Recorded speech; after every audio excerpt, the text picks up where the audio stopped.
बिस्मिल्लाहिर्रहमानिर्रहीम। अस्सलाम वालेकुम डियर स्टूडेंट्स। न्यू चैप्टर है हमारा काउंटिंग साइकिल, जिसको हम स्टडी कर रहे हैं, और कैप्चरिंग डिफरेंट इवेंट्स, उसमें हमने वन बाय वन जो है डिस्कस कर रहे हैं।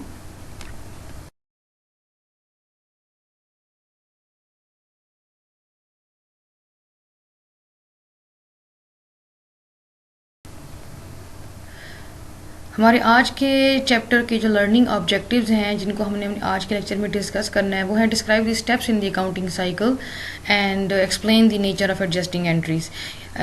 डिफरेंट स्टेप्स हैं वन बाय वन, जिनको हमने डिस्कस किया है। पिछले लेक्चर में भी हमने इसके कुछ स्टेप्स डिस्कस किए थे, और आज उसी को ही हम आगे लेके चलेंगे कि सबसे पहले जो इसका स्टेप था journalizing, then posting, then trial balance, and then adjustments, and then adjusted trial balance, financial statement, and then after that we have make the closing entries and close all our accounts.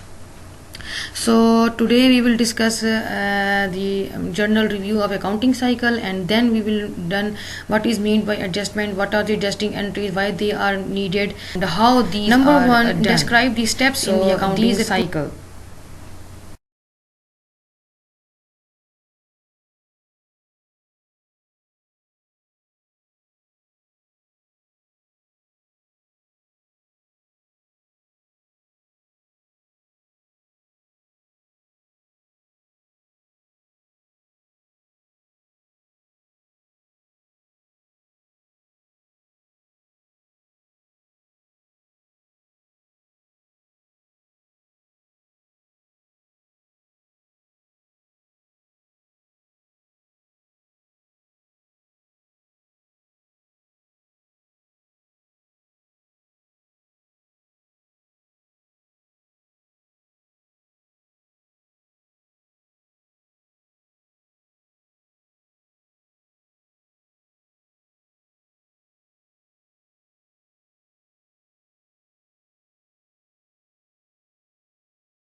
We have already discussed in learning two objective that explain the nature of adjusting entries, that what our cycle begins, how these firstly step we have discussed in our previous lecture, that was the first of all we will define its meaning and explanation one by one all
there is more to measurement of business income than merely recording transaction, क्योंकि सिर्फ हमारे पास ये नहीं होता कि हमने सिर्फ अपनी ऑर्गेनाइजेशन या बिजनेस की सिर्फ इनकम को ही रिकॉर्ड करना है, बहुत सारी और भी एक्टिविटीज़ होती हैं जिनको हमने रिकॉर्ड करना होता है।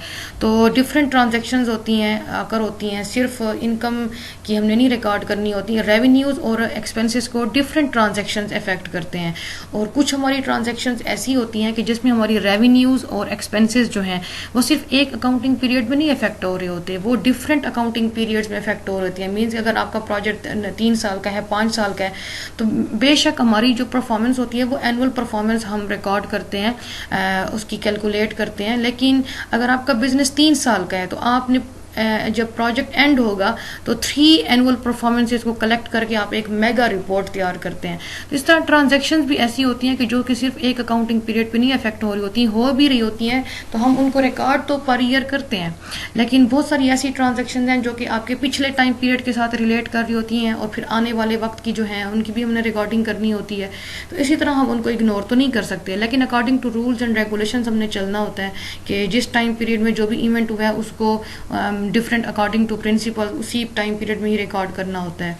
सो इस तरह होता है कि कुछ हमारी जो है जो ट्रांजैक्शंस होती हैं वो एक टाइम पीरियड से ज़्यादा पे भी इफेक्ट हो रही होती हैं। फॉर एग्जांपल आपने कोई भी मशीनरी परचेज़ की है कि जिसकी जो लाइफ टाइम पीरियड है वो 3 to 5 और 10 ईयर्स है कि 10 साल चलेगी, तो आपने उसके ऊपर कास्ट तो उस टाइम इनकर कर दी क्योंकि ह्यूज इन्वेस्टमेंट है, एक बड़ा एसेट आपने पर। फॉर एग्जाम्पल जनरेटर है, उसने 10 साल चलना है, तो जनरेटर भी अगर आपने परचेज किया है तो वो 1 साल के अंदर तो नहीं उसको इस्तेमाल करके आप। सो अगर हम इसकी डेफिनेशन देखते हैं that what is mean by adjusting entry, any entry record unrecognised income और expenses for the period base पे करना होता है रियलाइजेशन एंड मैचिंग प्रिंसिपल। और ये हम डिस्कस कर चुके हैं कि जो हमारी रियलाइजेशन प्रिंसिपल है वो रेवेन्यू अर्न करने बेस पे चलता है, एक्रूअल बेस रिकॉर्ड करना है। लेकिन कुछ जो एक्रूअल कांसेप्ट है जो प्रीवियस लेक्चर में डिस्कस कर चुके हैं। So at the end of recognise कर जो भी इनकम है, एक्सपेंस अकाउंट है, वैसा होता है सम टाइम कि उनको रिसीवेबल या तो हम रिकॉर्ड नहीं करते या हम अगले पीरियड में ले चलते हैं, लेकिन आपने अभी तक रिसीव तो नहीं किया ना। जब आप there is need to update तब जाके आप एंड एक्सपेंस अकाउंट, लेकिन हमने करनी होती है, दिखानी होती है कि ये ट्रांजैक्शन हमारी इनकर हो चुकी है। सिंगल ट्रांजैक्शन जो है वो सिर्फ रेवेन्यू और एक्सपेंस अकाउंट को सिर्फ एक account. Adjusting entries are general entries made at the end of an accounting cycle. इसका बेसिक मकसद क्या होता है कि अकाउंटिंग रेवेन्यू और एक्सपेंस अकाउंट को अपडेट करना होता है। ट्रांजैक्शंस की documentation realization and matching principle वही दो मेन प्रिंसिपल जो हमने वो adjustment basically revenue and expense account की एडजस्टिंग एंट्रीज की रिकॉर्डिंग होती है। अपनी कमिंग नेक्स्ट स्लाइड्स में डिस्कस करते हैं। और एडजस्टिंग एंट्रीज जब बन जाती हैं तो इसके बाद ही एडजस्टिंग एंट्रीज बेसिकली हम जो ट्रायल बैलेंस बना हुआ होता है उसमें हम लोग एडजस्टमेंट करते हैं, और जब एडजस्टिंग एंट्रीज रिकॉर्ड कर लेते हैं तो फिर हम एक न्यू ट्रायल बैलेंस बनाते हैं जिसे हम कहते हैं एडजस्टेड ट्रायल बैलेंस। उसके अंदर एडजस्टिंग एंट्रीज की एडजस्टमेंट हुई होती है। So adjusted trial balance is made after posting adjusting entries to ledger. ठीक है, ये हम पढ़ चुके हैं पहले कि 2 तरह की अकाउंटिंग्स हैं, cash base accounting and accrual base accounting. और एक्रूअल बेस अकाउंटिंग जो है वो रियलाइजेशन एंड मैचिंग प्रिंसिपल पे ऑपरेट करती है, और कैश बेस अकाउंटिंग कहती है कि no, when you actually receive the revenue in cash form and when you actually pay your expenses in the cash form then this is known as cash base accounting. But adjusting entries are necessary when accrual basis accounting. जब आप accrual basis accounting को follow कर रहे हैं तो तब adjusting entries बहुत ज़रूरी होती हैं, आपने करनी होती हैं। और एडजस्टिंग एंट्रीज तो बेस ही मैचिंग और रियलाइजेशन प्रिंसिपल पे करती हैं। Who needs to make adjustment entries if you do your own accounting? For example आप खुद से कोई भी अकाउंटिंग का सिस्टम फॉलो कर रहे हैं और कर रहे हैं अगर accrual basis of accounting, so you will have to make your own adjusting entries. But if you do your own accounting and you use the cash base accounting कर रहे हैं, ठीक है, you likely won't need to make adjusting. अगर आप cash base accounting कर रहे हैं उसमें तो एडजस्टमेंट की जरूरत ही नहीं होती ना, क्योंकि आपने उसी टाइम ही कैश में पेमेंट भी कर दी, कैश में आपको रेवेन्यू मिल गई। एडजस्टमेंट वहाँ पे होती है, उन ट्रांजैक्शन के लिए होती है कि जहाँ पे आपने जो अमाउंट है वो उस टाइम रिसीव नहीं की, जस्ट आपने रिकॉग्नाइज किया। रिकॉग्नाइज में कि आपने फॉर एग्जांपल उधार पे चीज़ बेची, आपने रिसीवेबल जनरेट कर लिया, रेवेन्यू तो रिकॉग्नाइज हो गया, लेकिन एक्चुअली आपने अर्न नहीं की। तो कैश बेस तो कहती है कि नहीं, जब आप एक्चुअली अर्न कर लेते हो तो उस टाइम बस आपके पास रेवेन्यू जनरेट हो गई, तो उसके लिए तो एडजस्टमेंट की ज़रूरत ही नहीं होती। तो एडजस्टिंग एंट्रीज होती ही बेसिकली एक्रूवल सिस्टम के लिए हैं। So no matter what type of accounting you will use, if you have a bookkeeper, then they will handle any and all adjusting entries for you. But in any organization, the account department maintain all these adjustment, and accountant will do adjustment at the end of the accounting period, because these are very necessary. They have to realize all the revenues and offset all their expenses with that revenue. Now the third objective, which is the describe the types of adjusting entries. Now after discussing its meaning, explanation and importance, then we will discuss then what are the different types of adjusting entries which we have to made. So before describing the types, first of all you will have to analyze that how much types of adjusting entries and what are these. So when analyzing and adjusting entry, look for the item that has not been recorded but should have been. कि आप उन transactions को देखो कि जो कि record तो नहीं हुए लेकिन इनकर हो गई है उनका इवेंट। जिस तरह मैंने आपको पहले एग्जांपल दी है कि आपने जो है उधार पे जो है अपनी मतलब माल जो बनाया था आपने अपनी फैक्ट्री में और वो बेच दिया अपने कस्टमर को, लेकिन आपने जस्ट इन ट्रांजैक्शन तो हो गई यानी कि सेल ट्रांजैक्शन हो गई, लेकिन किस बेस पे हो गई? ऑन क्रेडिट, यानी कि आपने उधार पे चीज़ें बेच दी हैं। तो आपने उस टाइम क्या चीज़ जनरेट कर ली? अपने रिसीवेबल्स जनरेट कर दिए। तो after some specific time period you will receive the amount from your customer in the form of cash, and that will be revenue. ये भी revenue है लेकिन आपने recognize कर लिया पर अभी तक earn नहीं की है। So you will first of all you have to analyze that which type of item has not been recorded, कि कौन कौन सा आइटम जो है वो रिकॉर्ड अभी तक नहीं हुआ, इनकर तो हो गया। फिर आपने एक्सपेंसेस को भी इसी तरह ही देखना होता है कि आपने वो अमाउंट को चेक करना होता है कि कौन कौन सी अमाउंट आपकी जो है लग चुकी है उस सेल्स रेवेन्यू को अर्न करने में। So types of adjusting entries we will discuss one by one in detail. There are 4 types of adjusting entries. Number 1 जो है जिसे हम कहते हैं कि प्रीपेड एक्सपेंसेस भी कहते हैं, या जिसे हम कह लें कि रिकॉर्डेड कॉस्ट के लिए हमारी होती है, ठीक है, हम डेफर्ड एक्सपेंसेस भी कहते हैं। These are those expenses which are paid in cash and recorded as asset, ठीक है, जिनको हम कैश में पेमेंट तो कर दी होती हैं, यानी कि ये हमारे वो इनको हम रिकॉर्ड जो है एसेट्स में करते हैं, but are expected to become expense over time और ऑपरेशन। इसकी मिसाल जिस तरह मैंने आपको पहले भी दी थी कि आपने फॉर एग्जांपल कोई जनरेटर परचेज किया है, आपने उस टाइम उसकी ह्यूज इन्वेस्टमेंट है, चलेगा तो 10 साल, लेकिन आपने उसको जो है अपने एसेट में रिकॉर्ड किया क्योंकि वो आपका फिक्स्ड एसेट था, लॉन्ग टर्म एसेट था। अब उसका कौन सा पोर्शन जो है आप एक्सपेंस के तौर पे रिकॉर्ड करेंगे? जितना पोर्शन उस 1 साल में इस्तेमाल हो गया आपकी सेल्स रेवेन्यू को जनरेट करने में, तो वो जो है आपका पोर्शन जो एसेट की जो अमाउंट है या कास्ट है, जितना एसेट की जो कास्ट में से जितना पोर्शन एसेट का यूटिलाइज हो गया वो आपका किस चीज़ में कन्वर्ट हो गया? आपके एक्सपेंस में। तो उस एक्सपेंस को फिर हमने साल के एंड पे जो है जाके रिकॉर्ड करना होता है। पहले तो वो हमारे फॉर एग्जांपल जिस तरह जनरेटर था वो हमारा एसेट है, तो वो एसेट के हेड में रिकॉर्डेड होगा। अब उस टोटल एसेट की अमाउंट में से जितना पोर्शन इस्तेमाल हो गया वो ख़त्म हो गया, ठीक है। जिस तरह आप सेल फोन लेते हैं, मोबाइल लेते हैं, जब वो पिन पैक होता है उसकी टोटल कास्ट होती है। जिस तरह आपने 1 साल उसको इस्तेमाल कर लिया, अब आप उसको उसकी कास्ट को कैलकुलेट करना चाहते हैं कि मैं इसमें कितना खर्चा मेरा जो है अगर बेचना चाहते हैं, तो जो उसकी फॉर एग्जांपल 5 साल भी यूज़फुल लाइफ थी और आपने 1 साल इस्तेमाल कर लिया, तो जब आप उसको बेचेंगे तो टोटल कास्ट में से आप उसकी 1 साल की अमाउंट को आप निकाल लें, क्योंकि वो आपका एक्सपेंस बन गया, आपने उसको इस्तेमाल कर लिया। तो बाकी की जो 4 सालों की अमाउंट इसकी जो रह गई है कास्ट, वो इसी तरह जो है अगर आप बेचना चाहते हैं तो उस पे बेचेंगे 4 साल की जो रह गई है, क्योंकि 1 साल की तो आपने इस्तेमाल कर लिया, वो आपका एक्सपेंस हो गया, ख़त्म हो गया। इसी तरह आपकी इंश्योरेंस पॉलिसीज़ हैं, शॉप की सप्लाईज़ हैं, आपने कुछ कोई भी सप्लाईज़ लेनी होती हैं, ऑफिस के लिए लेनी होती हैं।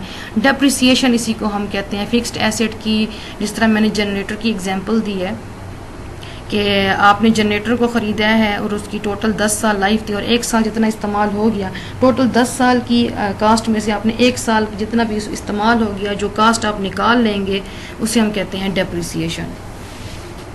सो अनअर्नड रेवेन्यू, सेकंड हमारी जो एडजस्टमेंट हम करते हैं वो करते हैं अनअर्नड रेवेन्यूज़ के लिए, जिन्हें हम डेफर्ड रेवेन्यू भी कहते हैं। ये कौन सी रेवेन्यू होती है? This is the revenue which is received in cash, ठीक है, एंड रिकॉर्डेड एज लाइबिलिटीज़, ठीक है। इसको हम पहले लाइबिलिटीज़ में रिकॉर्ड करते हैं प्रायर टू बीइंग अर्नड, इससे पहले कि अभी तक हमने इसको एक्चुअली अर्न नहीं किया होता, लेकिन जब हम उसको and are expected to become revenue, ठीक है, जब आप उसको एक्चुअली रिसीव कर लेंगे। फॉर एग्जांपल अनअर्नड रेंट है, रेंट आपकी रेवेन्यू थी, आपने अभी तक आपने फॉर एग्जांपल कोई भी अपनी शॉप है उसको रेंट पे लगाया हुआ है, कोई भी घर है, तो वो आपकी इनकम तो है, आएगी, लेकिन जब आएगी तब जाके आप उसको करेंगे रिकॉर्ड, एडजस्टमेंट करेंगे उस रेवेन्यू की। लेकिन अभी तक आनी है तो आपने अर्न तो की हुई है, यानी कि आपका घर है, शॉप है, रेंट पे लगा हुआ है, तो वो आपकी अनअर्नड रेंट है। तो ये अनअर्नड रेंट जो है बेसिकली है तो आपकी रेवेन्यू ना, आज नहीं तो कल या मंथ के एंड में मिल तो जाएगी, लेकिन जब मिलेगी तब जाके आप करेंगे, तो जब उस टाइम हम उसकी एडजस्टमेंट करेंगे। तो ये वो ट्रांजैक्शन है जिसकी हमें एडजस्टमेंट करना ज़रूरी होता है। थर्ड वन है हमारी अनरिकॉर्डेड और एक्रूड एक्सपेंसेस, ठीक है। एक्रूड एक्सपेंसेस कौन से होते हैं? जिनको हम एक्रूड लाइबिलिटीज़ भी कहते हैं। ये वो हमारे अखराजात होते हैं दैट ऑलरेडी इनकर, जो कि हम इनकर कर चुके होते हैं लेकिन अभी तक हमने उनको पे नहीं किया होता, यानी कि वो अखराजात जो लग तो गए हैं लेकिन हमने एक्चुअली उनको कैश की फॉर्म में अभी पे नहीं किया और ना ही उनको हमने रिकॉर्ड किया होता है। फॉर एग्जांपल आपके जो वेजेस हैं वो आपने जो है पे कर दिए हैं अपने एम्प्लॉयज़ को, पर आपने अभी तक जो है वो रिकॉर्ड नहीं किए, तो उनकी तो एडजस्टमेंट करना ज़रूरी होती है। तो जब हम उनकी एडजस्टमेंट करते हैं end of accounting period, so this is known as accrued expenses. चौथी हम लोग जो एडजस्टिंग एंट्री है वो हमारी है एक्रूड रेवेन्यू, ठीक है। एक्रूड रेवेन्यू को हम अनरिकॉर्डेड रेवेन्यू भी कहते हैं और ये हमारे एक्रूड एसेट्स होते हैं। ये that is the revenue which is already earn but not yet paid और रिकॉर्डेड, यानी कि अर्न कर ली है आपकी बुक्स में, वो एज अ रेवेन्यू है, लेकिन आपने अभी तक ना तो उसको पे किया है ना ही आपने उसको रिकॉर्ड किया है। So at the end of the time accounting period the जो रेवेन्यू अर्नड हैं जो कि हमने रिकॉर्ड नहीं की, इनकी हमें एडजस्टमेंट करनी होती है। So because some revenues are only recorded cash is received. तो ये चार हमारी मेन टाइप्स हैं एडजस्टिंग एंट्रीज की, deferred expenses, deferred revenue, accrued expenses and accrued revenue. इन चारों की हमने एडजस्टमेंट करनी होती है, फिर इसके बाद जाके हम अपना एडजस्टेड ट्रायल बैलेंस बनाते हैं। अब हम ये देखते हैं कि इन चारों की हम कैसे एडजस्टिंग एंट्रीज को रिकॉर्ड करते हैं। So how to analyze adjusting entries? So some examples are here for your understanding. Entries to a portion recorded cost, ये वही वाली बात है कि जब हमने एक फिक्स्ड एसेट है तो आपने उसको परचेज किया है तो वो आपकी लॉन्ग कैपिटल एक्सपेंडिचर में शो होगा और जो हम अपनी बुक्स में एज अ एसेट रिकॉर्ड करते हैं, इसलिए हम उसके अकाउंट को डेबिट अकाउंट या एसेट अकाउंट लिखते हैं और जो है कैश को जो है हम क्रेडिट कर देते हैं। लेकिन जब हम उसकी एडजस्टमेंट करेंगे तो एडजस्टमेंट में सिर्फ उसका वही वाला पोर्शन एक्सपेंस के तौर पे आएगा जो हमने इस्तेमाल कर लिया, यानी कि जो उसकी टोटल कास्ट में से जितना पोर्शन हमने इस्तेमाल कर लिया वो हमारा एक्सपेंस हो जाता है, उस एसेट का जितना पोर्शन हमने इस्तेमाल कर लिया। So this adjusting entry is recorded by debiting the appropriate expense account. जब हम उसकी एडजस्टमेंट करेंगे तो कैसे करेंगे, फिर हम उसकी एक्सपेंस अकाउंट को डेबिट कर देंगे और एसेट अकाउंट को क्रेडिट कर देंगे, ठीक। यानी कि ये एडजस्टमेंट एंट्री की रिकॉर्डिंग है किसके लिए, यानी कि जो हमारे प्रीपेड एक्सपेंसेस हैं उनके लिए। प्रीपेड एक्सपेंस होता क्या है बेसिकली? अगर आपसे कोई पूछे कि what is meant by prepaid expense, prepaid expense basically is a type of asset on the balance sheet that results from a business making advance prepayment for goods और services to be received in future. कि आपने जो है उसकी commitment तो कर ली है, लेकिन उसकी जो आपकी पेमेंट है वो आप आने वाले वक्त में रिसीव करेंगे। आज के दिन आपने कोई भी ट्रांजैक्शन हो गई है लेकिन पेमेंट आपने रिसीव नहीं की, तो ये हमारे होते हैं प्रीपेड एक्सपेंसेस। आप सम फ्यूचर टाइम पीरियड में जो है उसको करेंगे। सो प्रीपेड एक्सपेंसेस और फ्यूचर एक्सपेंसेस भी हम इनको कहते हैं, that have been paid in advance, जिनकी मतलब कमिटमेंट तो हमने आज ही कर ली लेकिन पे हम बाद में करेंगे, some specific time period. So the amount of prepaid expense that have not yet expired and are reported on company's balance sheet, which is known as asset, and जो भी उसकी amount asset की expire होगी, mean कि आपने माल कर ली, वो expense में convert हो जाती है। वो expense definitely आपकी total amount को कम कर देता है। जितना पोर्शन उसका इस्तेमाल हो जाएगा वो जब आप डिडक्ट कर लेंगे तो टोटल कास्ट आहिस्ता आहिस्ता कम होती जाती है। तो इसी तरह हम जितनी उसकी अमाउंट कम होती जाएगी साथ साथ हम उसकी हर साल एडजस्टमेंट करते रहते हैं।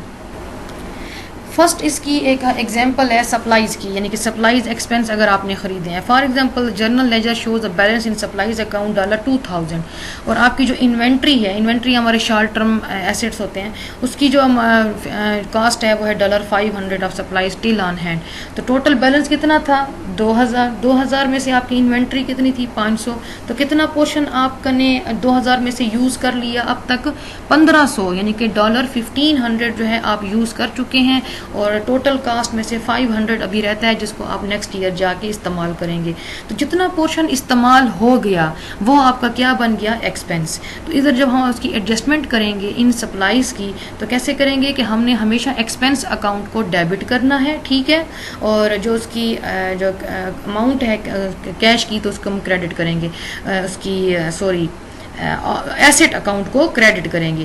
तो increase in expenses is known as debit, ठीक है, decrease in assets is known as credit.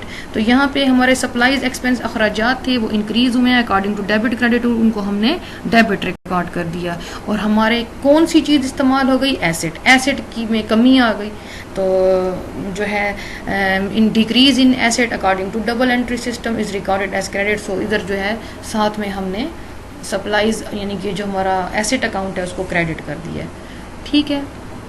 Second आपकी जिस तरह इंश्योरेंस पॉलिसी हैं, ये भी हमारे प्रीपेड एक्सपेंसेस में आता है। कि फॉर एग्जांपल इधर एक एग्जांपल दी गई है कि जर्नल लेजर अकाउंट जो है शो करता है $6000 जो है आपकी टोटल बैलेंस है, और पॉलिसी क्या थी? आपने परचेज़ की है first month for the 12 month, यानी कि 1 साल की पॉलिसी है। तो आपने पहले तो पर मंथ उसकी आपने कैलकुलेट करनी है कि कितनी आपने को पे करनी है और कब जाके ये एक्सपायर होगी।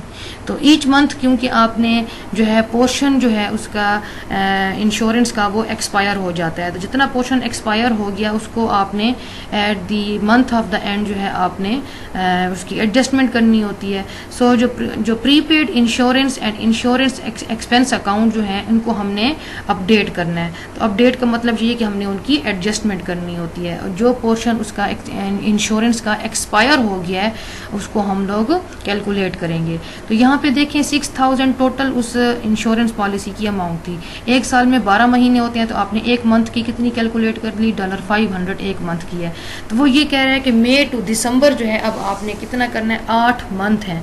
तो 8 मंथ को जब 500 से करेंगे तो टोटल कितनी अमाउंट आपने पे करनी है? 4000 एक्सपायर। और अब ये इंश्योरेंस एक्सपेंस आपका टोटल कितना है? अब आपने एंट्री रिकॉर्ड करेंगे आप डेबिट क्रेडिट रूल्स के ही अकॉर्डिंग। 4000 इंश्योरेंस एक्सपेंस जो है डेबिट हो गया, और प्रीपेड इंश्योरेंस जो यानी कि उसका एक्सपेंस अकाउंट है वो आपका क्रेडिट हो जाएगा। Prepaid insurance basically asset account है, इसलिए हमने यहाँ पे उसको क्रेडिट किया है, और एक्सपेंस अकाउंट हमने डेबिट किया था।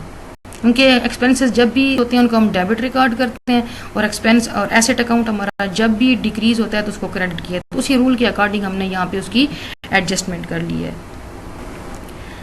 दूसरी जो हमारी एडजस्टिंग एंट्री थी वो क्या थी? पहले हमारे थी डेफर्ड एक्सपेंसेस, और ये हैं हमारे डेफर्ड रेवेन्यूज़। तो डेफर्ड रेवेन्यूज़ को हमने पहले डिफाइन कर लिया था कि that these are items are considered as liabilities. पहले तो ये हमारी लाइबिलिटीज़ के हेड में आती हैं, लेकिन जिस तरह भी हम लोग अपनी जब रेवेन्यू कलेक्ट कर लेते हैं तो ये हमारे जो हैं रेवेन्यू से जो है लाइबिलिटी से हमारी जो है ये रेवेन्यू बन जाती हैं। ठीक है, जिस तरह अनअर्नड फीस हैं ये लाइबिलिटी अकाउंट होता है, क्योंकि जैसे जैसे टाइम गुजरता जाता है you are earning a portion of unearned revenue. क्योंकि एक आपने किसी कस्टमर को 2 महीने का टाइम दिया था, तो 1 महीना गुजर गया, 2 महीने के बाद जब जैसे ही टाइम 2 महीने गुजर जाएंगे तो आप वो रिसीव कर लेंगे। जब रिसीव कर लेंगे तो वो आपके पास आ जाएगी, तो फिर आपने अनअर्नड रेवेन्यू और अर्नड रेवेन्यू के लिए एडजस्टमेंट करनी होगी। जिस तरह यहाँ पे एक एग्जांपल है कि 6000 जो है आपकी अनअर्नड रेवेन्यू थी। ठीक है, और review of entry shows that balance should be 2000, यानी कि बैलेंस था कितना 6000 और शुड भी कितना होना चाहिए 2000। तो कितनी फीस आपने अर्न की है 4000। तो अनअर्नड फी जो है वो डेबिट हो जाएगी, क्योंकि ये हमारी लाइबिलिटी अकाउंट है। और लाइबिलिटी का रूल हमने पढ़ा था according to debit credit rule कि जो है increase in liability is recorded as credit and decrease in liability is recorded as debit. तो यहाँ पे अनअर्नड जो हमारी रेवेन्यू थी एक तरफ इंक्रीज हो रही है, दूसरी तरफ लायबिलिटी डिक्रीज हो रही है, तो डेबिट क्रेडिट रूल्स के अकॉर्डिंग ही हमने इसकी एडजस्टमेंट कर देनी है। ठीक है, थर्ड हमारा जो है जो एडजस्टिंग एंट्री है वो है एक्रूड एक्सपेंसेस। ठीक है, एक्रूड एक्सपेंसेस को हम डिफाइन कर चुके हैं कि ये वो एक्सपेंसेस होते हैं जो कि हमारे इनकर तो हो गए हैं, हमारी तरफ से तो लग गए हैं, लेकिन अभी तक हमने उनको रिकॉर्ड नहीं किया अपनी बुक्स ऑफ अकाउंट में।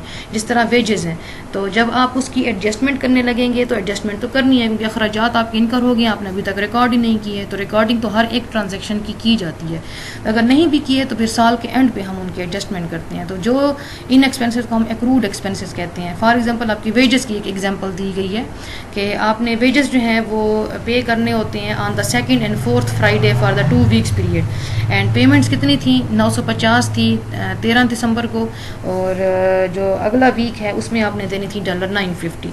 So the wages for Monday through Thursday is 250 record the ways. ठीक है, कितनी आपने पेमेंट जो है वो करनी थी।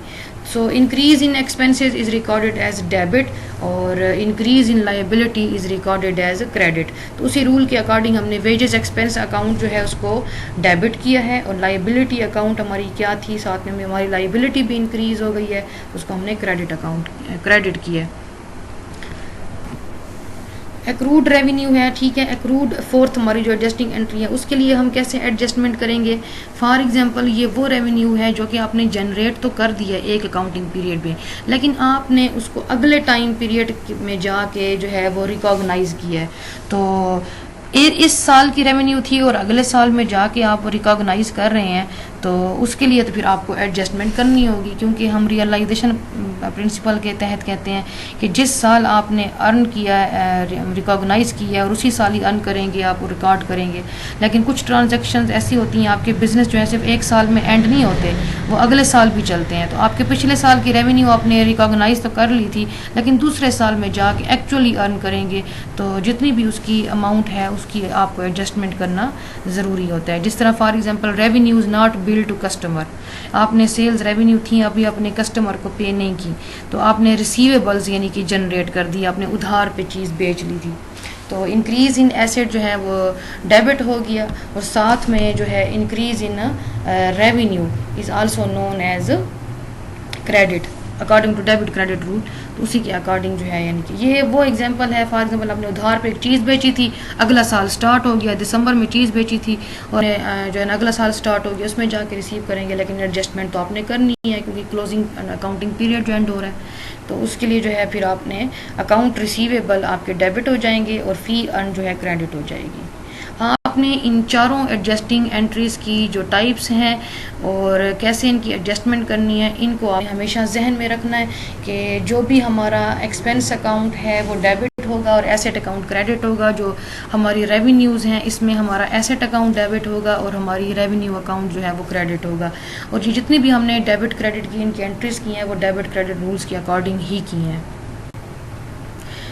इसी तरह आते हैं फिक्स्ड एसेट की तरह। हमने पढ़ा था कि there are two types of fixed assets, fix asset and current asset. Fix asset वो होती हैं जिनकी लाइफ टाइम जो है मोर देन 10 ईयर्स होती है या अप टू 10 ईयर्स होती है, और जिनकी फिजिकल एग्जिस्टेंस भी होती हैं, जो कि कंपनी और ऑर्गेनाइजेशन उनको ओन करती है, वो उनकी मलकियत में होते हैं। अब ये है कि 10 साल अगर कोई एसेट है तो वो 10 साल बाद जाके एक्सपायर होगा बिल्कुल मुकम्मल, लेकिन पहले साल अगर आपने उसको इस्तेमाल कर लिया है तो जितना पोर्शन टोटल एसेट में से इस्तेमाल हो गया तो उसकी तो आपने कास्ट कैलकुलेट करनी है, क्योंकि वो आपका एक्सपेंस बन जाता है। उस एक्सपेंस को हम कहते हैं डेप्रिसिएशन एक्सपेंस। डेप्रिसिएशन को अगर हम डिफाइन करते हैं, that reduction in the value of an asset due to its use, यानी कि टोटल एसेट की वैल्यू में जो डिक्रीज या कमी आ जाती है उसके इस्तेमाल से, उसे हम कहते हैं डेप्रिसिएशन। और जो एक्सपेंस हम रिकॉर्ड करते हैं 1 ईयर का, उसे हम कहते हैं डेप्रिसिएशन एक्सपेंस। उसके बाद आता है अक्यूमुलेटेड डेप्रिसिएशन, उसमें से हमने माइनस करनी होती है। Basically this is the contra asset showing life time reduction, so these are credit because it increase the account. तो डिप्रिसिएशन एक्सपेंस को जब हम इसकी रिकॉर्डिंग करेंगे, ये भी हमारे प्रीपेड एक्सपेंसेस में आता है। इसमें हमारा जो एक्सपेंस अकाउंट है वो डेबिट हो जाएगा और एक्यूमुलेटेड डेप्रिसिएशन जो है वो क्रेडिट हो जाएगी। अच्छा, आपने अब कैलकुलेट कैसे करना है? हमेशा जो है एसेट्स को हम रिकॉर्ड करते हैं उनकी बुक वैल्यू पे। तो बुक वैल्यू का जो फार्मूला है वो क्या है कि टोटल कास्ट जो है उसमें से जब आप एक्यूमुलेटेड डेप्रिसिएशन माइनस करेंगे तो जो अमाउंट आएगी वो बुक वैल्यू है। डेप्रिसिएशन को कैलकुलेट करने का जो फार्मूला है कि टोटल कास्ट को हम एसेट की जो टोटल कास्ट है उसको हम डिवाइड करते हैं उसके नंबर ऑफ सालों पे कि कितने साल चलेगा, 5 साल, 6 साल, 7 साल, ठीक है। फिर उसमें से माइनस कर देते हैं उसकी साल्वेज वैल्यू। साल्वेज वैल्यू या स्क्रैप वैल्यू भी हम कहते हैं, रेजिडुअल वैल्यू भी कहते हैं। मीन्स कि 10 साल के बाद जब ये एसेट बिल्कुल इस्तेमाल हो जाएगा, फिर इस्तेमाल के काबिल नहीं रहेगा, फिर हम इसको मार्केट में बेच देंगे 10 साल के बाद, तो जो उसकी जो वैल्यू हमें मिलेगी तो वो ना होने के बराबर ही होती है तकरीबन, या तो उसे हम कहते हैं साल्वेज वैल्यू या scrap value. So these are the formulas through which we calculate the book value, depreciation and accumulated depreciation. Now there is a practice question for you students. Please after taking the concept of adjusting entries, their types and how these are recorded, here is some example question, and I will also give an assignment that is also based on this lecture. So please listen the lecture carefully and take the concept of these concept adjusting entries, their types and their analyzation. So here is an example for different entries. For number 1, there are just 4 entries are given. For example office supplies हैं, prepaid rent है, ठीक है, equipment है, आपने उसको लिया है, उसमें उसकी यूज़फुल लाइफ दी गई है और उसकी सॉल्वेज वैल्यू भी दी गई है कि 5 साल ही चलेगा, तो उसमें डेप्रिसिएशन एक्सपेंस की आपने रिकॉर्डिंग करनी है। This is the deferred expenses की जो है एंट्री होगी। 4 बेसिकली एंट्रीज है ना हमारी एडजस्टिंग की, तो उन्हीं 4 के अकॉर्डिंग ही कोई ना कोई ये जो हमारी ट्रांजैक्शन है किसी ना किसी एंट्री की टाइप के अंदर फॉल कर रही है। तो आपने सबसे पहले इन ट्रांजैक्शन को रीड करके एनालाइज करना है कि ये जो ट्रांजैक्शन है ये किस टाइप में फॉल करती है, और उस टाइप में हम फिर उसकी एडजस्टमेंट एंट्री किस तरह करेंगे वो आप याद कर लें, तो उसमें कोई मुश्किल नहीं है इस ट्रांजैक्शंस को रिकॉर्ड करने में। और रिकॉर्डिंग हमेशा आप उसी में करते हैं जर्नल का, जो हम आप पढ़ चुके हैं कि वैसे ही फॉर्मेट बनाएंगे जर्नल का, और उसी के अंदर ही आप लिखेंगे उसकी डेट। सेकंड कॉलम जो है उसकी एक्सप्लेनेशन का होता है, थर्ड वन जो है डेबिट का होता है, फोर्थ वन जो है क्रेडिट कॉलम होता है। तो जो भी ट्रांजैक्शन जिस डेट में हुई है आपने इसी तरह उसका जो है जर्नल तैयार करना है। फॉर एग्जांपल इधर जनवरी 1 में था, पहली ट्रांजैक्शन आप देखें कि ऑफिस सप्लाईज हैविंग ओरिजिनल जो उसकी कास्ट थी वो 4320 है, तो उसमें से जो है वो अनयूज्ड जो till the end of the period जो है वो ये कास्ट कितनी है। ऑफिस सप्लाईज जो है उसकी टोटल कास्ट जो है वो 22,800 है। 22,800 में से 4,320 जो है वो तो आपने इस्तेमाल कर ली है। मैंने आपसे पहले भी कहा है कि जितनी टोटल कास्ट में से जितना पोर्शन आपने उस साल इस्तेमाल कर लिया वो हम माइनस कर लेते होते हैं, और जो रिमेनिंग अमाउंट है उसे हम कहते हैं कि ये जो पोर्शन है हमारा एक्सपेंस है। तो सप्लाईज एक्सपेंस जो है एक्सपेंस अकाउंट डेबिट हो जाएगा, और हमारा जो एसेट अकाउंट है ऑफिस सप्लाईज का वो क्रेडिट हो जाएगा। सेकंड हमारी जो एंट्री थी वो प्रीपेड रेंट एक्सपेंस की है। रेंट एक्सपेंस में वो कह रहा है कि इधर $36,000 जो है उसने पे किए हैं जनवरी, फरवरी और मार्च में, ठीक है। तो 3 महीने हैं, लेकिन आपने इधर रेंटल पेमेंट्स जो होती हैं हमारी वो मंथली होती हैं, तो आपने एक मंथ की कितनी आ जाएगी 12,000, ठीक है। तो पर मंथ जो है आपने इस तरह, तो जो उसका रेंट एक्सपेंस की हम पढ़ चुके हैं कि किस तरह एडजस्टमेंट करेंगे। आपने एक्सपेंस जो है वो इंक्रीज इन एक्सपेंस आपका एक तरफ बढ़ रहा है, दूसरी तरफ जो है वो डिक्रीज हो रहा है, क्योंकि प्रीपेड रेंट को हम एसेट कंसीडर करते हैं। तो increase in asset, rent expense हमारा एक्सपेंस अकाउंट है, इंक्रीज इन एक्सपेंस जो है वो डेबिट होगा। Prepaid rent is considered an asset and decrease in asset, क्योंकि 12,000 जो हमने पे कर दिए तो हमारे एसेट्स में कमी आ गई है, तो जो डिक्रीज इन एसेट है is recorded as credit according to double entry system. Third जो हमारी थी उसमें एक कास्ट है उसकी इक्विपमेंट की आपने परचेज की है जिसकी का टोटल कास्ट है 80,000 और उसकी यूजफुल लाइफ है 5 ईयर। तो 5 साल के बाद जो है जब आप इस इक्विपमेंट को बेचेंगे तो उन्होंने वैल्यू कैलकुलेट की है कि ये जस्ट 14,000 पे बिकेगा। तो हर साल जो जितना जितना इसका पोर्शन इस्तेमाल होता जाएगा उसको वो हम कहेंगे डेप्रिसिएशन, तो वो आप कैलकुलेट करके आपने उधर लिखनी है। तो डेप्रिसिएशन एक्सपेंस जो है उसी फार्मूला के अकॉर्डिंग जो हमने प्रीवियस लेक्चर में देखा है कि डेप्रिसिएशन एक्सपेंस आपने कैसे कैलकुलेट करना है, तो उसका फार्मूला दिया हुआ है, आपने इसी तरह सब फार्मूले में ये अमाउंट पुट करनी है, कैलकुलेट करना है। डेप्रिसिएशन एक्सपेंस डेबिट और अकोमोलेटेड डेप्रिसिएशन जो है वो क्रेडिट हो जाएगी। ठीक है, इसके बाद हम आते हैं इंटरेस्ट एक्सपेंस की तरफ।